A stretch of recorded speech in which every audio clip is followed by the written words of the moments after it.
All right, everyone, welcome to our live Hoodie LinkedIn. Today we have Ethan, who's a Hoodie PMC member, who's joining us today to talk about Hoodie 1.0. And I want to thank you for joining us in the Apache Hudi LinkedIn channel today. And if you haven't subscribed or followed, definitely do that, because we're going to be pulling out some really cool content and a lot of things about Hudi and the databases and things like that in this year. So I'm Nadine, I'm a Hudi contributor, and joining me today is Ethan, who's a Apache Hudi PMC member. And we've recently released Hudi 1.0.0-beta 1, and it's jam-packed with game-changing features for building lake houses. It's equipped with non-blocking concurrency control. We have functional indexes. We have an LSM tree-based timeline and more. And we'll get into some of these features in just a moment. But I wanted to thank Ethan for joining me today. Ethan, do you want to go ahead and give us like a little intro into yourself before we get started? Yeah, of course. Thanks, Nadine, for the introduction. And hello, everyone. Thanks for joining this live event. So I'm Ethan. I'm currently a member of Apache Hudi PMC. I work for One House as a software engineer. So I've been working for Hudi for more than 3 years. And I work on different core components in the transaction layers, concurrency control, performance improvement, on Spark, and etc. So before joining One House, I was at Uber. I first know Hudi by actually using the kind of the cool data streamer, Hudi's data streamer tool to build the incremental pipeline to power the network KPI dashboards at scale to help the team. So that's how I get to know Hudi. And now I've oversee many new projects and the growth of Hudi. So I also want to share that experience in this talk.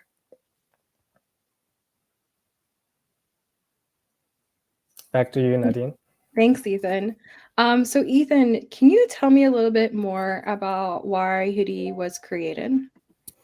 Yeah, of course. So the story of Hudi started at Uber.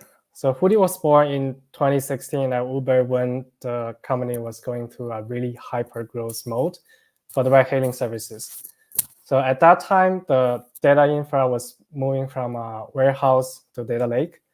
The problems Uber had to face were challenging in terms of the scale and complexity. And the demanded designing abilities such as transaction guarantees on top of the immutable storage like HDFS. So for example, the trip database change logs, which contain all of the trip information from all over the globe, needs to be ingested into raw tables so that different analytics can happen. And subsequent pipelines are built on top of these raw tables for business critical operations and metrics, such as generating driver earnings report. Every 8 hours, the pipeline used to bulk ingest 120 terabytes of data. But the actual changes itself would be less than 500 GB. So the changes are only like 0.4% of the total batch size. Downstream pipelines reading these raw tables also recompute all of that data every 8 hours or so. So the end-to-end freshness will be around 24 hours. The ingestion performance was really poor at that time. And as you can see, this is a massive waste of resources, compute, I/O network, and etc., and also prone to failure. So imagine a job failure in this situation that can cause cascading effects of cleaning up and retrying the jobs along the chain. Imagine the failure of pipeline delays the earnings to deliver to the drivers. That would be a huge impact on people who actually depend on the platform for a living, right? So a natural question we asked in this situation is, can we consume only the changes instead of full recompute? This would drastically reduce the amount of data and compute needed to ingest every time. And then the question is, can we design a way to absorb these changes faster into the table? So for subsequent pipelines, can we efficiently query just changes from the data lake tables And while all of these are happening, can readers be isolated to not read any partial or dirty data? These principles guided the core primitives of Hudi, the absurds, incremental querying, snapshot isolation. So Hudi is born to support these primitives and solve the problems at Uber. So with Hudi, the creators were able to build a serverless transaction layer with database-like abstractions for DFS compatible storages. And now absurds took less than 10 minutes to capture those 500 GB of data. And end-to-end latency is reduced to 1 hour from 24 hours. This really propelled more and more use cases, and Hudi started to evolve really rapidly.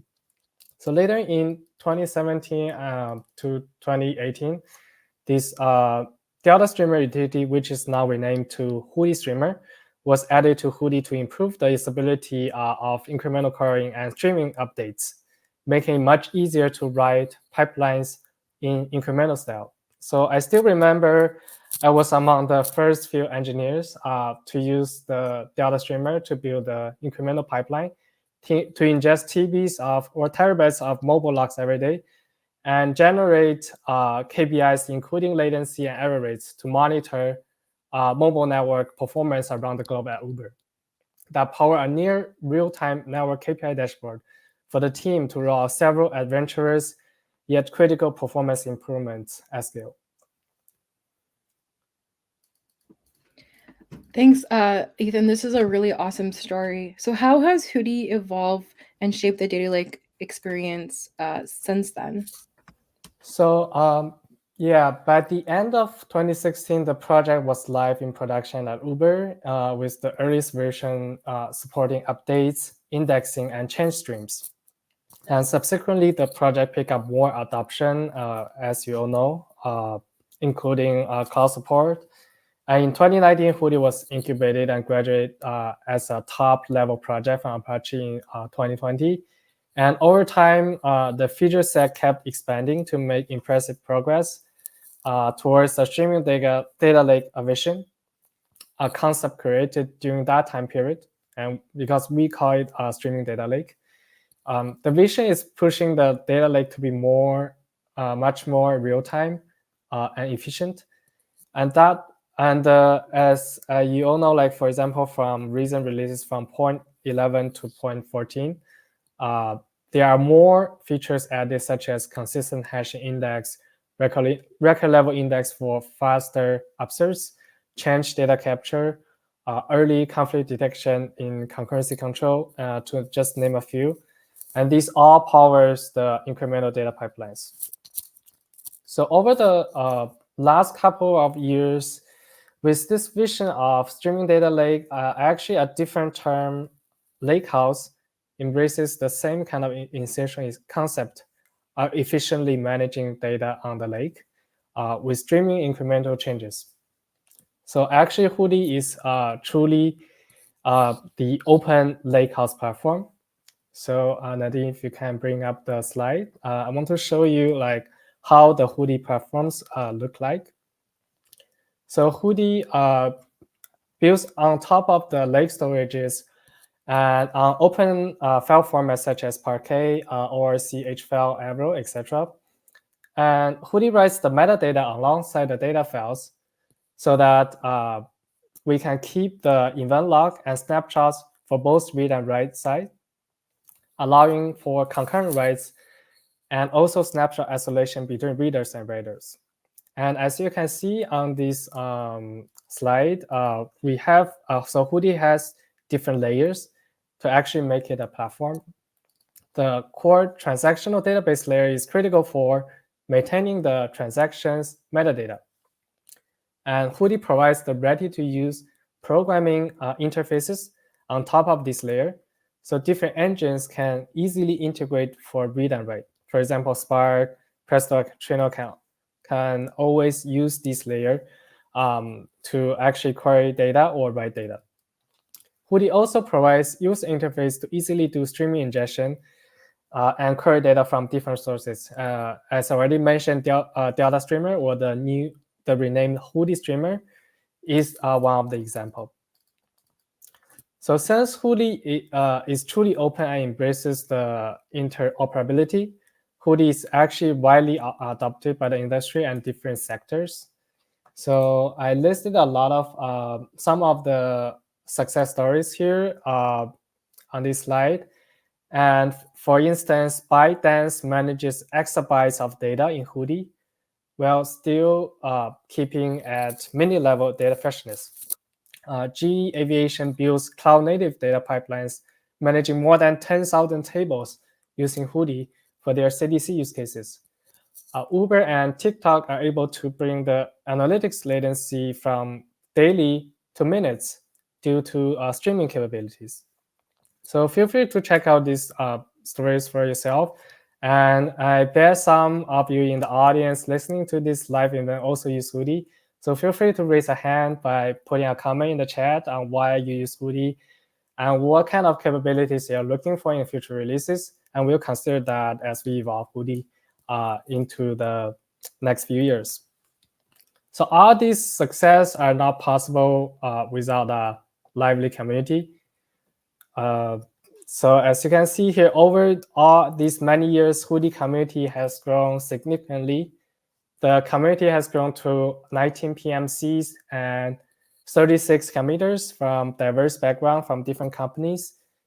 Our GitHub engagement is well above 6,000 users. And just in the last 2 years, we were able to answer 4,700 questions in our Slack channel, serving more than 3,800 members.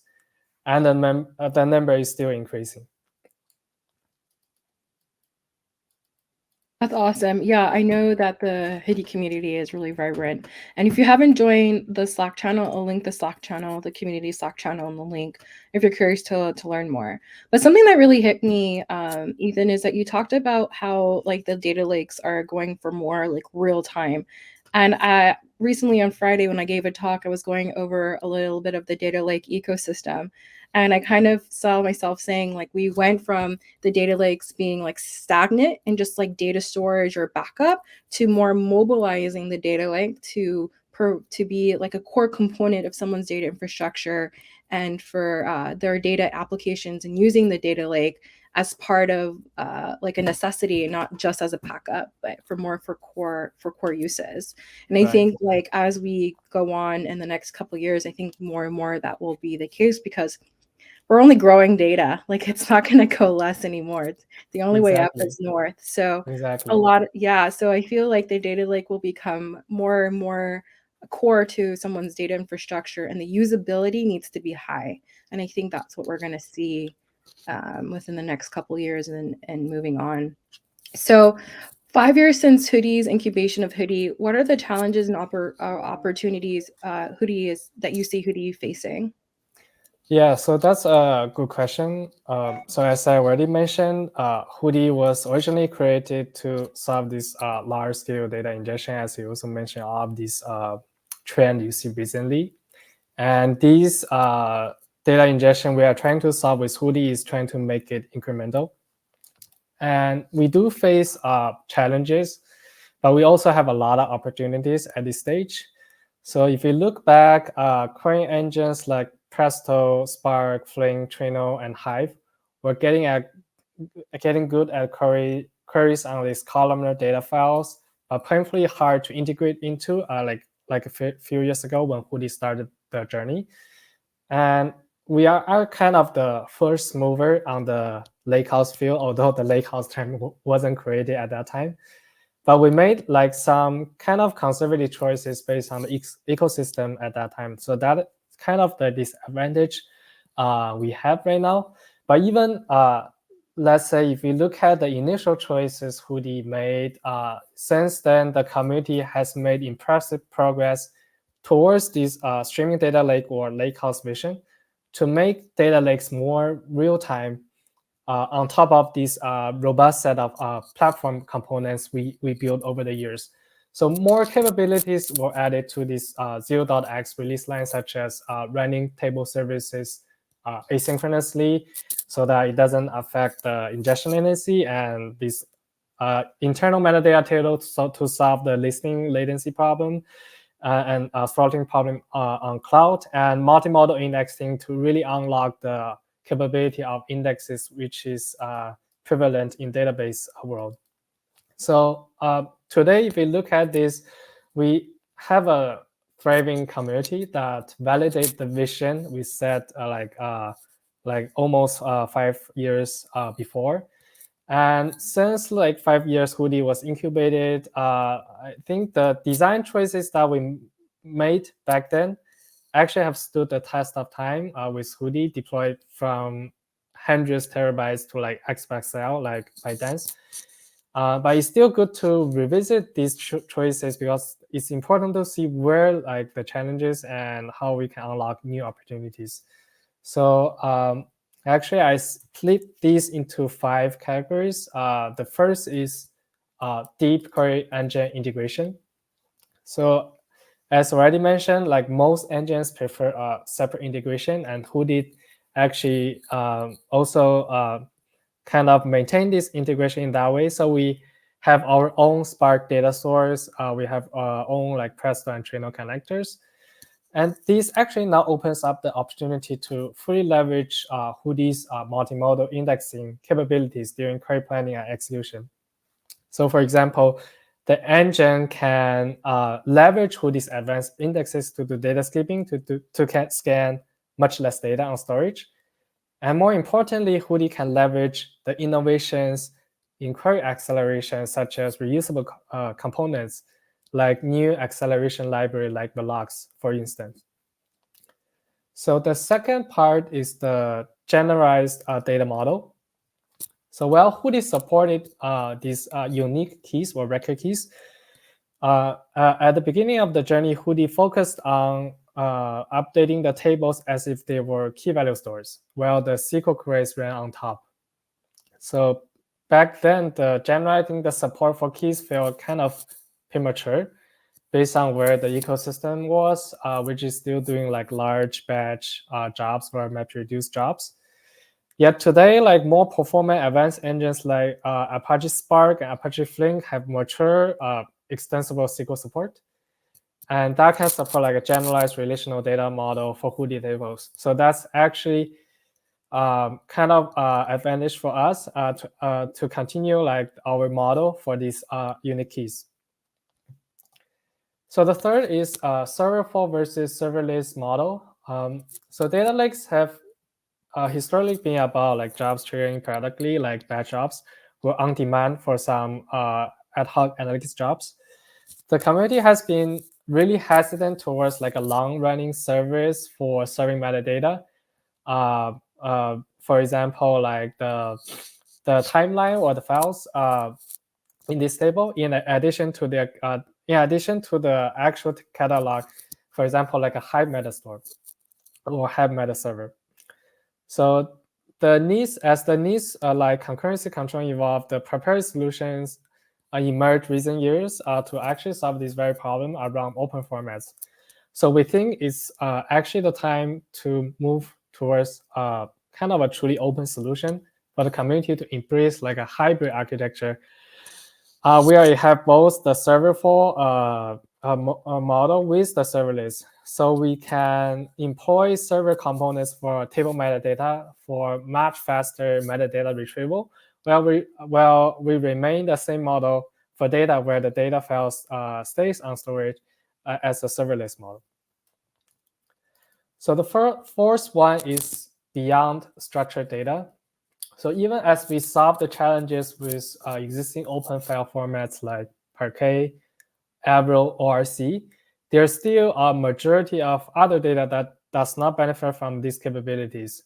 So with the recent years, the rise of AI and machine learning, the lack of support for these complex, unstructured, and large blobs in a project like Hudi will only fragment the data in the lakes. So to this end, we need to support and enhance all the major image, video, machine learning, and AI formats with the same depth of capabilities around indexing, mutating, or capturing changes. So if you haven't already, check out the talks in the last year's Open Source Data Summit.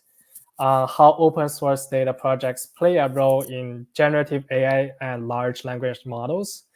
And another talk on how Hudi powers AI product architecture and vector database at Notion. So I think Nadine will put the comments in the comment section. So links will be posted there. So if you are interested, please check it out. So that's why we think Hudi should enhance the support for machine learning and AI use cases at this stage, because there are actually need for that. So last but not least is the even greater self-management. So Hudi already offers the extensive set of capabilities today in open source data lake management, from ingesting data to optimizing data and automating various bookkeeping activities, such as cleaning, clustering, to automatically manage table data and metadata. So we have plenty of capabilities to be added, such as reverse streaming data into other systems, snapshot management, cross-region local replication for disaster recovery, just to name a few. So now you can see that there are lots and lots of opportunities Hudi faces. So based off these, now as the community, we feel that it's the time to pursue a more ambitious yet definitely needed vision of providing a more general purpose database experience on the lake. Our goal is to build the first transactional database for the lake with the polyglot persistence, raising the level of abstraction and platformization even higher for Hudi data lakes. So this is the vision and goal of the future Hudi 1.0 release. Yeah, it's really ambitious, and I'm also really excited to see some of this in. And it'll be really new too, especially with what we're building. So could you tell us more about what the database experience looks like in Hudi 1.0? Yes. So as you said, this new database experience looks really exciting. So before I talk about this database experience, let's first touch base on the what the typical database system looks like and what are the core components. Then we can draw some similarity. So on the left side, we see kind of the diagram of the typical database management system. So there are the client communication manager on the top, and there are process manager, relational query processor, transactional storage manager at the bottom to support different queries. And there is shared components and utilities on the right side.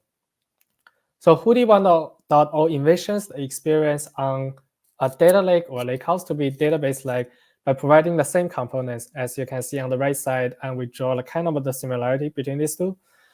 So as you can see on the right, this is how Hudi provides the building blocks and interacts with different engines like Spark, Presto, Trino, etc. So in fact, Hudi already provides some of the functionalities like access method, log manager, and utilities and services like data streamer marked in green on the diagram. And to interact with different engines brings in the components marked in blue on this diagram. And Hudi will be adding new components in yellow and enhancing existing components in Hudi 1.0. So let's actually look into so some of these components closely. Sorry, one sec. So first one is Hudi's log manager components. So the log manager component orchestrates the data with file slices and file groups. And it leverages the record level metadata for chain tracking. So we also maintain a timeline for table events, aiding in disaster recovery and efficient rollbacks.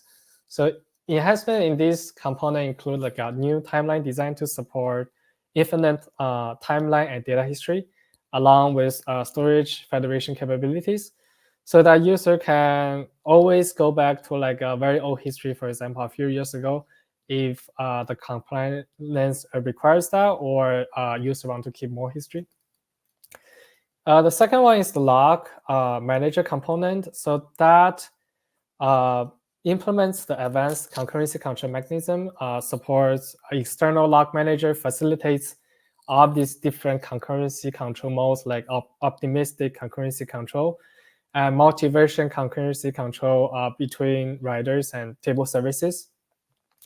So we are evolving this part in Hudi 1.0 towards a non-blocking multi-version concurrency control model for faster mutating and streaming workloads, and streamlined concurrency control via like a meta server, as I mentioned before, where you can orchestrate like multiple writers in this case.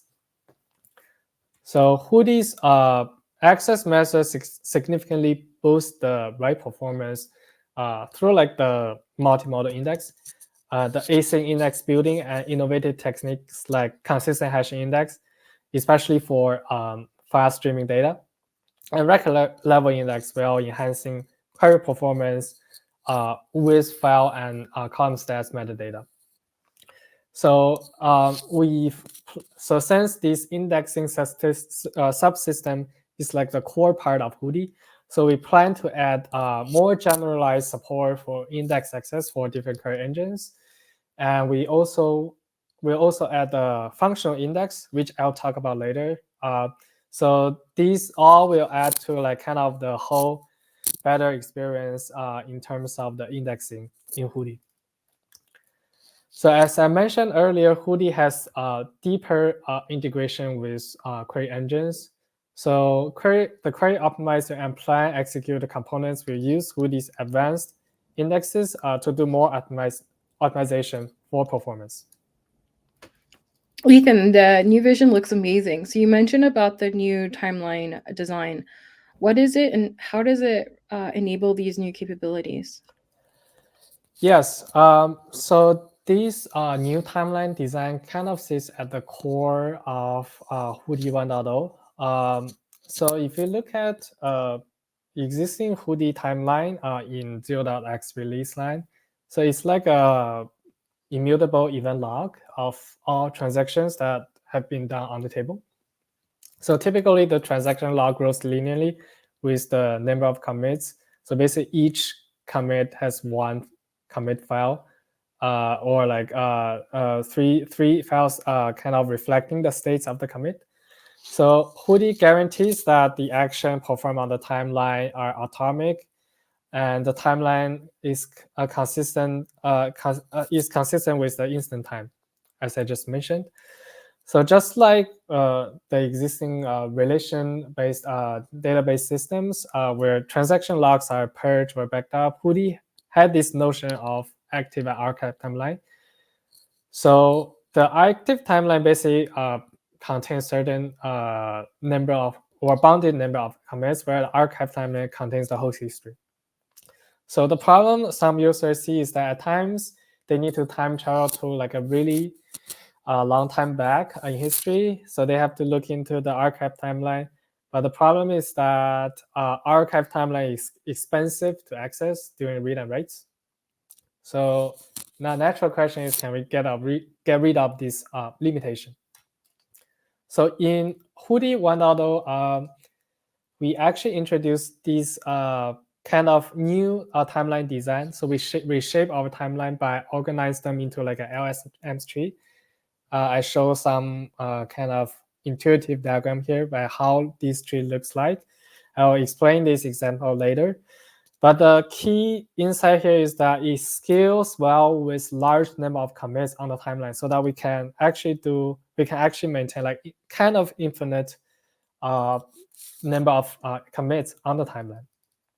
So what is a LSM tree? So LSM tree is comprised of multiple tree-like structures at different levels. And each level can be further optimized for underlying storage medium. So LSM tree actually provides a very fast and index access to the key value pairs. And in here, we store the key value pairs for each instant. So we have the instant time and value as the key, and the value as the actual commit information. So let's take a look at this example on this diagram on the right side. Basically, let's say if you have some instance from T101 to T200 and so on. So in the current way, we store each file per commit on disk, and that can be really costly and cause a lot of listing and reading a lot of files. So in LS tree, like it allows us to compact some of these to bigger files and push it down into the tree. So the beauty of this structure is that you can actually keep the top level in memory and still load the remaining levels efficiently from this if you need to work back a longer history. So that's why it's very efficient. So after several instances are accumulated as a batch on the active timeline, they would be flushed as a Parquet file into the LSM timeline. So in general, the timeline is comprised of like a few Parquet files instead of so many commit files as now in the LSM style layout. So now each operation to the timeline uses like a new snapshot version. This is why it's performant, because we even to load like recent history only need to read like a few Parquet files in the tree and then reconstruct the information in memory. So we actually simulate some of the transaction logs for actually 1 million commits. So that imagine that can be a lot of commits, even like if the commits happens every 5 minutes. So we see that it took only like 300 milliseconds, or just more than 300 milliseconds, or less than 400 milliseconds to load the whole timeline without all the metadata. So important to note that we don't actually have to read off the commit metadata, because most of the operations in Hudi, we only need the instant times and the files touched. So this gives us the flexibility to just load the necessary commit info on the hot pass, while you can still do things such as building your monitoring system of the commit info separately without having to sacrifice the performance. So beyond this, we also introduced the completion time notion to the commits, so that it can help manage the concurrency of multiple writers better. So yeah, we talked about concurrency control earlier on. So how does this impact concurrency control? Yes, so the concurrency, so we can have like a better concurrency control based on this new timeline.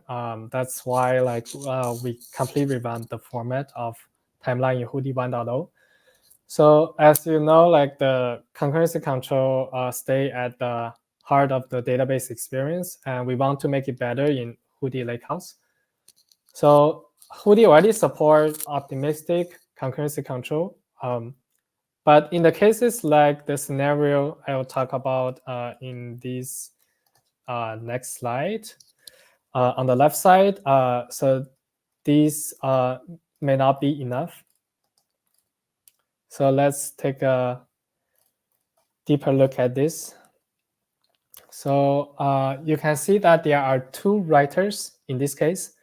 So one is the ingestion writer, producing new data, for example, every few minutes. And there's another deletion writer that is enforcing like GDPR, taking 2 hours to issue deletes, because it has to delete like a batch of data from the table.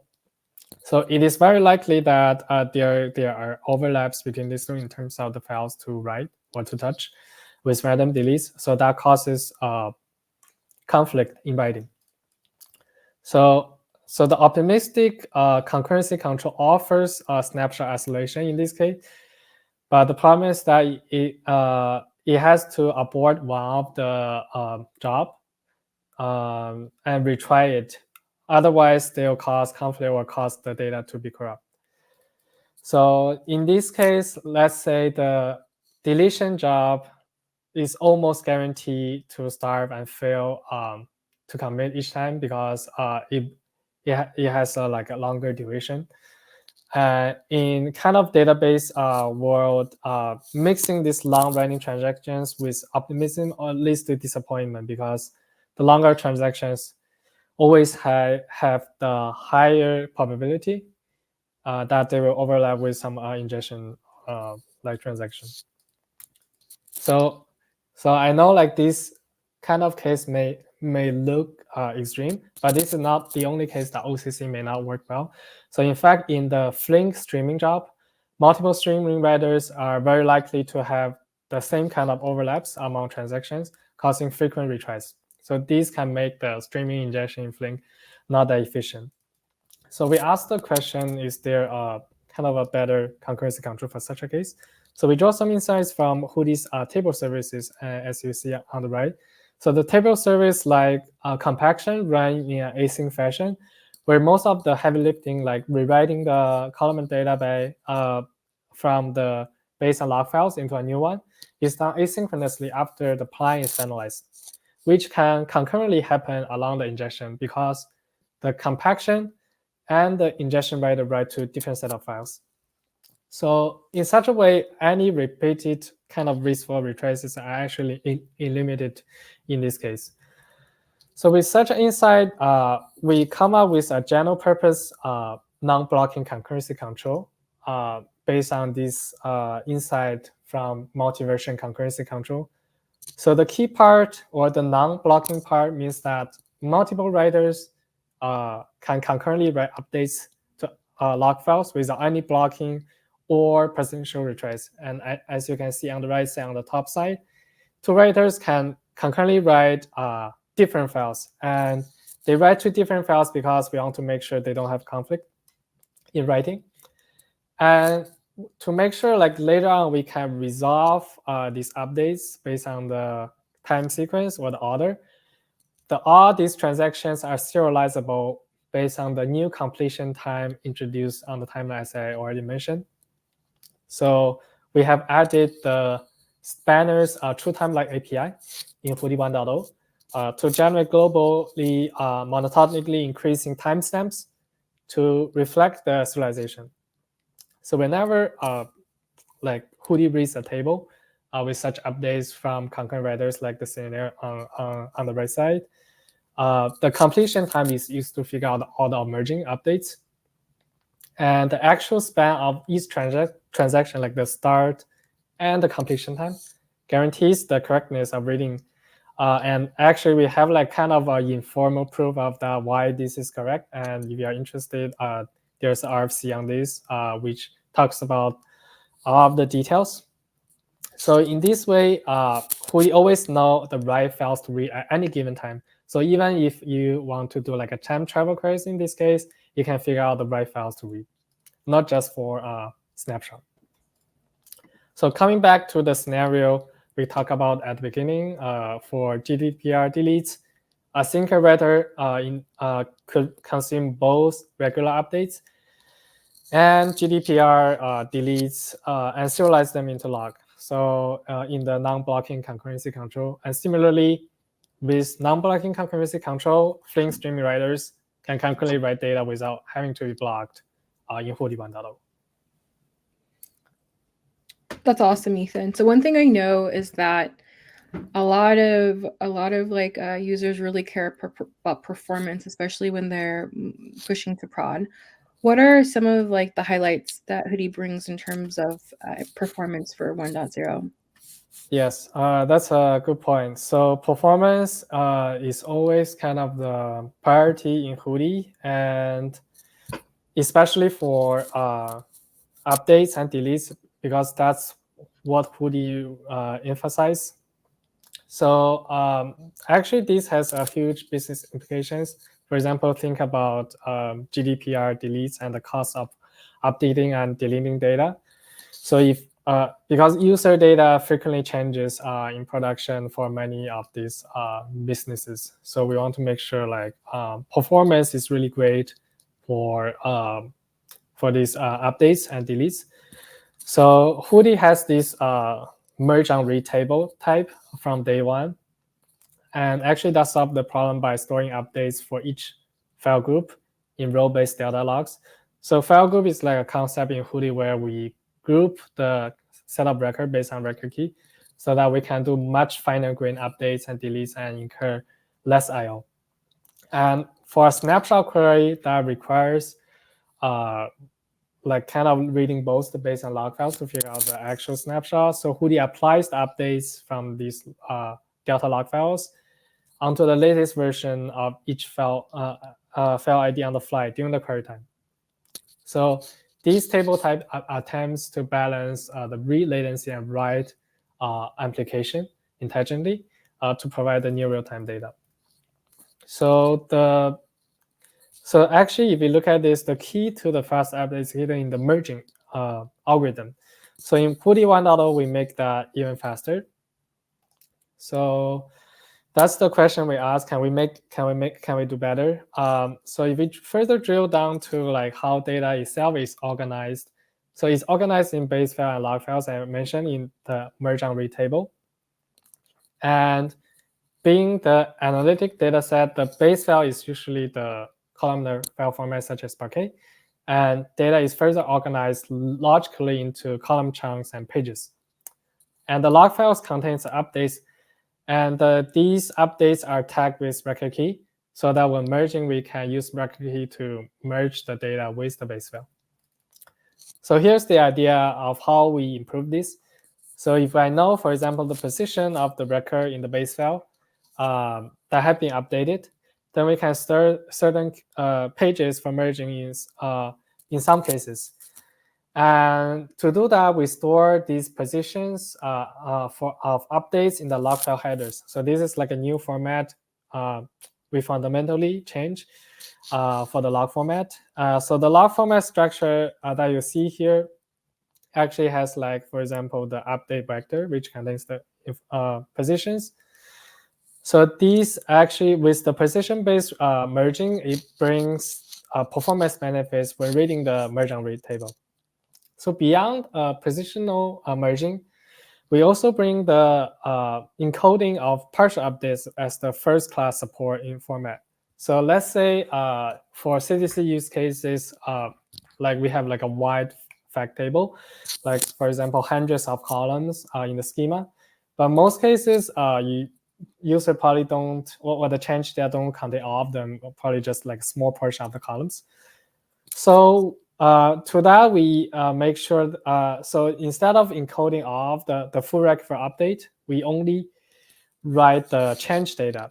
So we encode the change schema or the partial schema, and we mark whether this is partial in the log file, so that this can further reduce the application and latency.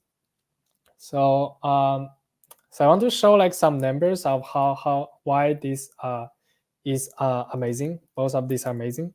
So for position-based merging, we do like a benchmark with a MR table with like some 500 GB and 1 TB, like around like 1 billion records.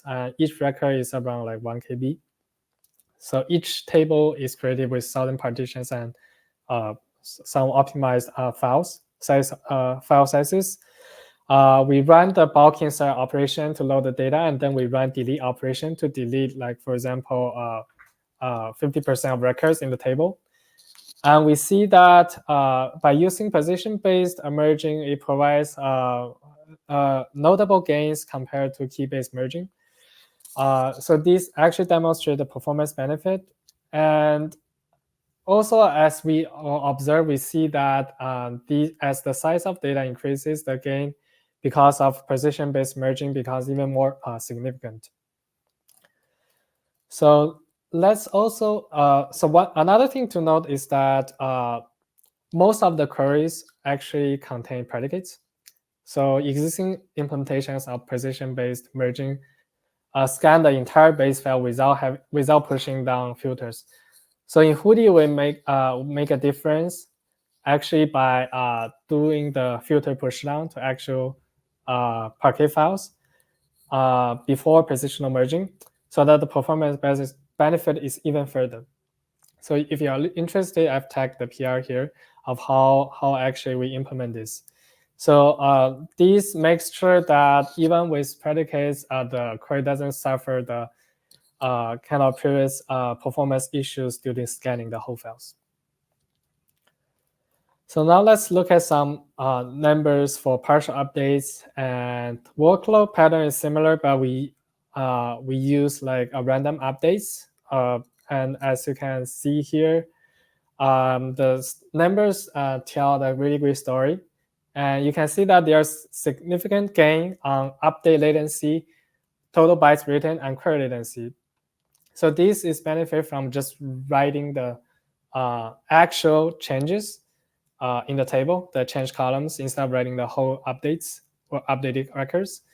And we see the total bytes written, there's a gain of 70x, and query latency is improved by almost 6x. So as I mentioned, like the query latency benefits from reading much data, essentially the partial updates only, and compared to full updates. And there's also more efficient partial merging by doing like columnar merging by updating the change columns only. So now imagine you have like a petabyte scale data and your workload is really update heavy. This can really help improve the price performance ratio, because the performance ratio by leveraging all this improvement will be magnitudes better as the size of your data lake grows in this case. Awesome. Thanks, Ethan.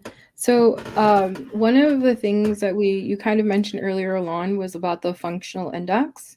How does the functional index improve performance, and what else does it how else does it help Hoodie?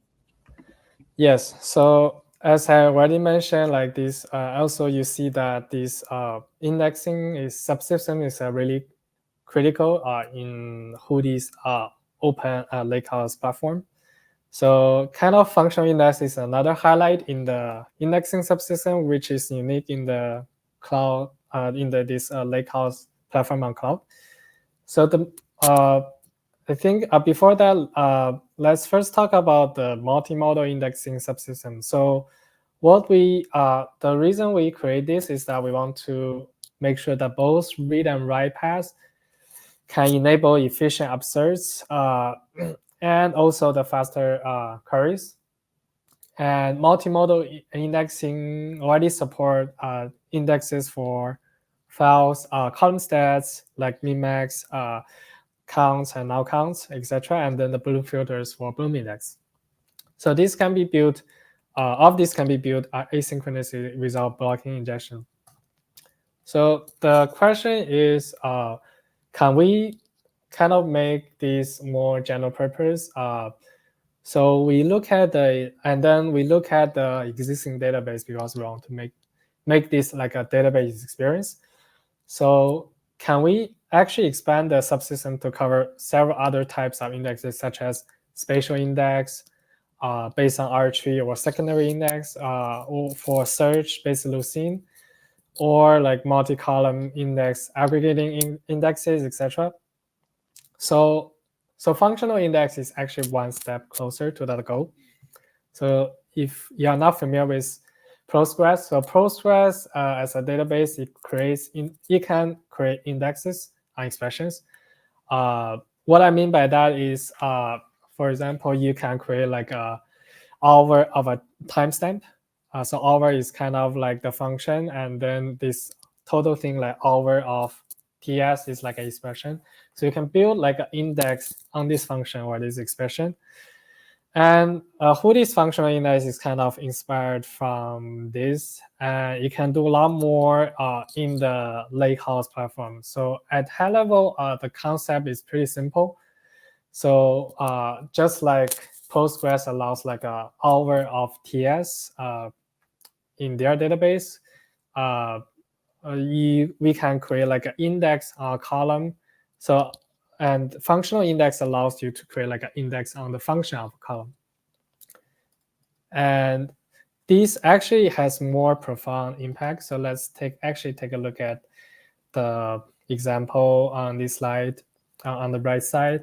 So let's consider a case where like there's like a stream of events from microservices, and they are ingested into raw event table.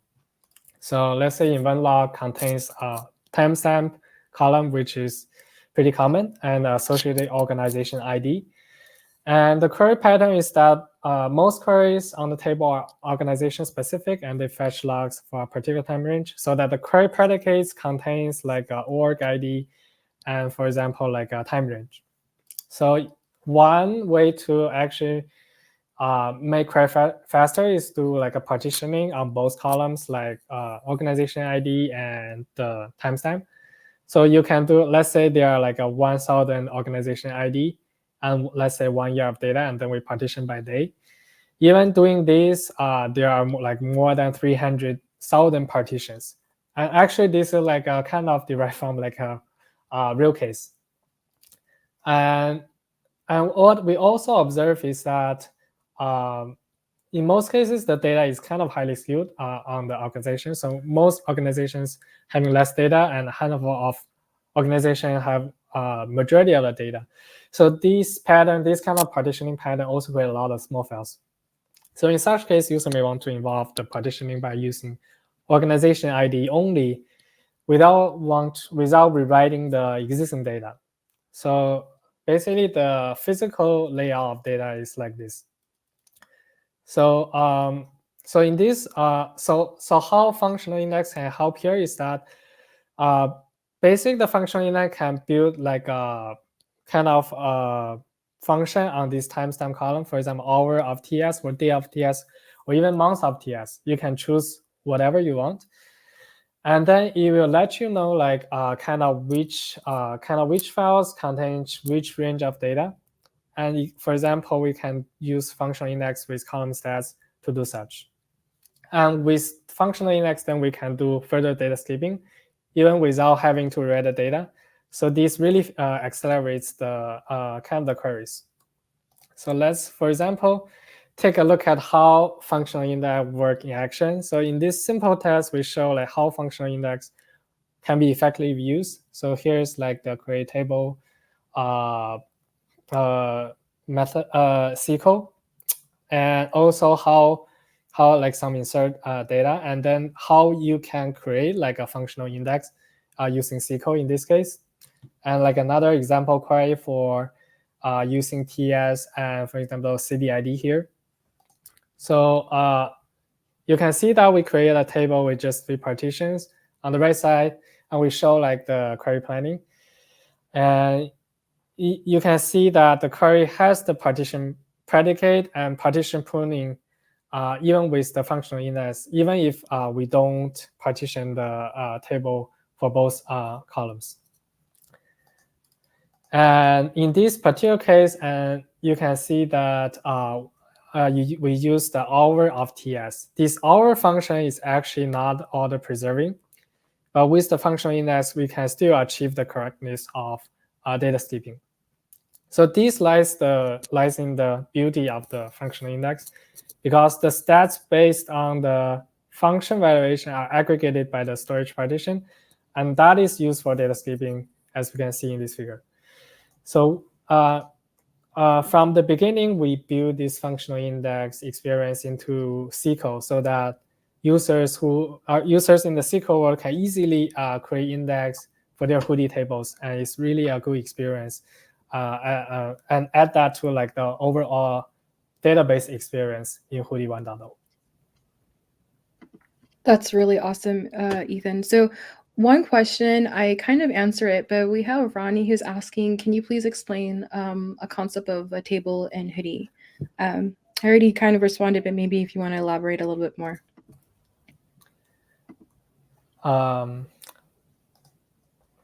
Sorry, can you repeat the question? I lost. Oh, so can you please explain the concept of a table in Hudi? Yeah, so a table is kind of a collection of records like you have in like in a database, just like a database table. For example, you can have a collection of facts for users, and you can have like some raw events stored as a collection in this table, so that you can, and then usually these raw events serve as like a raw table with facts, so that you can query it, you can generate some analytics, or you can even build pipelines on this raw table to generate more useful information. So the kind of the concept of table in Hudi is similar to like a concept of table in database. Yeah, in the response, I talked a little bit about the Hudi file format layout, and that it's, there are file groups within which their file group is a group of file slices, and records are stored in the file slice.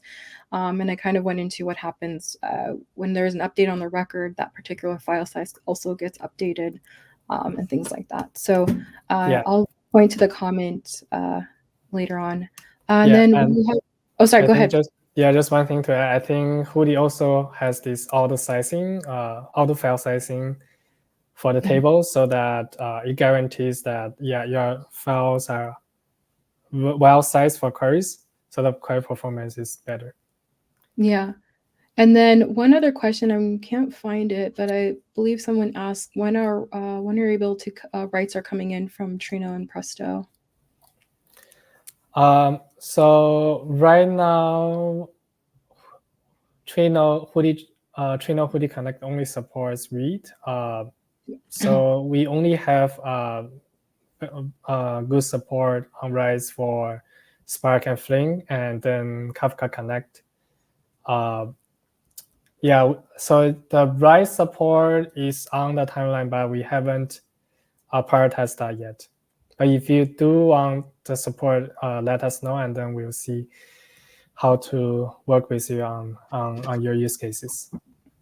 Yeah, and this brings us to a really good spot in how can users try 1.0 and what's a good way or avenues for them to start contributing to the Apache Hudi project? Yeah, that's a great question. So we really want users to try all of these new and awesome features and the database experience in Hudi 1.0. So we have already published the 1.0 tech spec. And we also released the 1.0 beta 1 release for users to try it out. It's not production ready, but it contains all the features already. So give it a try and let us know how it looks like. So since we're kind of busy with pushing out and supporting 0.14.1 release recently in the community, we plan to put out another 1.0 beta release in the next few weeks and a GA release in Q1. So yeah, as always, we love feedbacks from all of the users. I think Nadine, I think you can put up the links to the beta release. Yep. And if you have any questions, feel free to reach out to Slack or file GitHub issues. And if you want to contribute, reach out to the community through our Hudi page and Slack. So we love to help and then involve you in the development of Hudi 1.0. Yeah, and this goes without saying, if you love and use Hudi, please start us on GitHub. I pushed the links in the comments. I also have a link of how to contribute as well, and you can also reach out on the Hudi Slack channel if you'd like to learn more. We're always welcoming more contributors and committers and PMC members to the Hudi project. If you have any other questions, I'll try to answer them on LinkedIn as I see them. There's a little delay, so it might take me a couple hours to get back to it as I see it. Otherwise, feel free to ask the questions on the Hudi Slack channel, and any one of us will be able to help answer their questions. I want to thank you for joining us today for this live session. Stay tuned for our next event. You can again follow us on LinkedIn or Hudi Twitter to find out our upcoming events, and definitely follow or sign in to the Hudi Slack channel to stay tuned for more events as updates will go in there too. I think that's it. Ethan, thanks again. I'm really excited for Hudi 1.x, and we'll see you in our next session. All right. Take care, everyone. Bye. See you, everyone. Bye.